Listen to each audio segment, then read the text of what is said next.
First impressions, though not foolproof, are often right on the mark. That certainly was the case when designers Amy Wertepny and Jennifer Kranitz of Project Interiors initially met their client, Stephanie Schenk. That famous Eames quote came to mind, "The details are not the details, they make the product," Kranitz says, recalling the colorful fur tassels on her new client's handbag as well as her brass-studded heels. "I was intrigued and thought the project could go in a good direction. Also, I wanted to know where she shops. Greater than check out a tour of Project Interior's Chicago office." After raising their 3 children in a typical painted clapboard house on a double lot in Chicago's Lakeview neighborhood, Stephanie and her husband, Jared, decided to demolish it and build a modernist structure that better reflected their style. They engaged architects Kevin Tukumides and Robert McFadden of dSpace Studio, who recommended Project Interiors for the interior design, their 4th collaboration. Both firms share a progressive, contemporary spirit that appealed to the clients. "We had lived for so long in a traditional space, and we really wanted this house to have special, surprising moments," Stephanie says. Also on the couple's wish list, a sense of flow that better reflected how we live. A matte black brass lighting pendant suspended from leather straps illuminates the open kitchen, with orca marble backsplash and gold finish bar stools. Photography by Ame Matsenga. Built at grade with no basement, the new 6,000 square foot 5-bedroom residence has a strong connection to the rear courtyard via high glass walls. The front facade is more discreet, its 3 staggered planes clad in standing seam zinc panels. The main entrance is located on the side of the house, where sliver windows offer teasing views of the interior.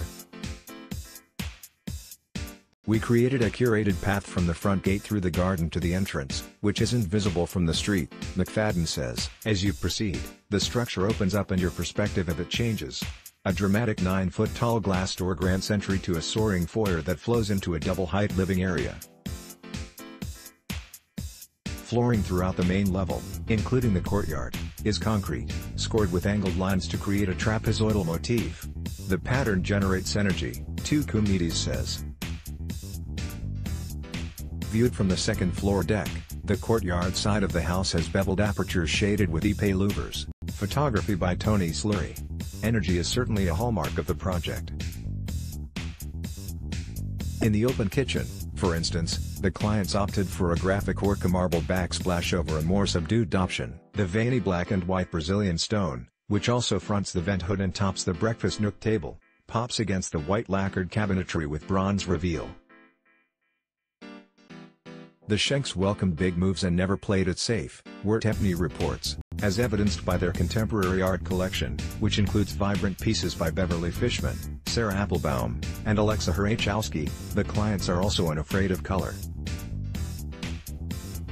In the dining room, for example, curvaceous chairs by Cedric Raggett are covered in blush wool melange with a contrasting zipper detail. The pinkish hue plays off the veining in the table's marble inlaid top and reappears in the oak bar's lacquered interior. Color is dealt in small doses, but there are some fun surprises, Kranitz explains.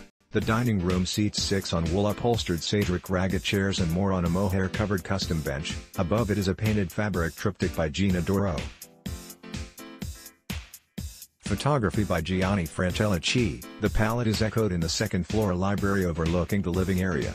Along one wall, custom rift-cut oak shelving with acrylic dividers frames a channel back banquette in rosy mohair.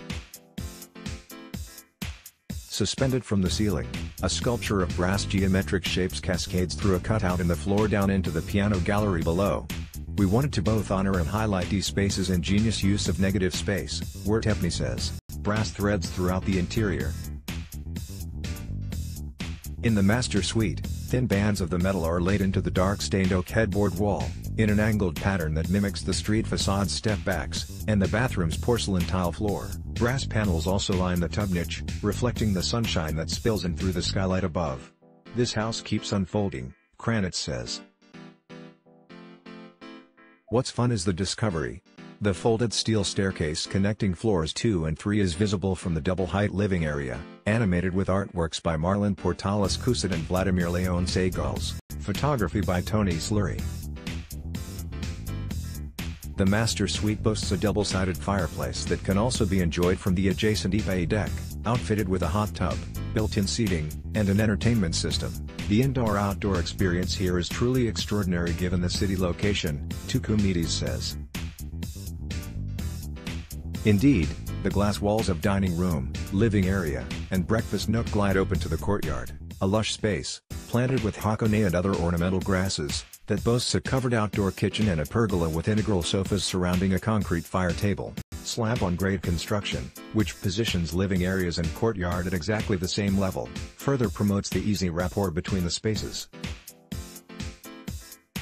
A couple who enjoys expressing themselves through fashion, art, and design, the Schenks say it's been rewarding to realize a house that reflects them so well. The design is a little bit irreverent, and we're thrilled we took some chances, Stephanie enthuses. And unlike their rather nondescript former abode, the family's new home makes a striking, and far more accurate, first impression. Greater than check out a tour of Project Interior's Chicago office.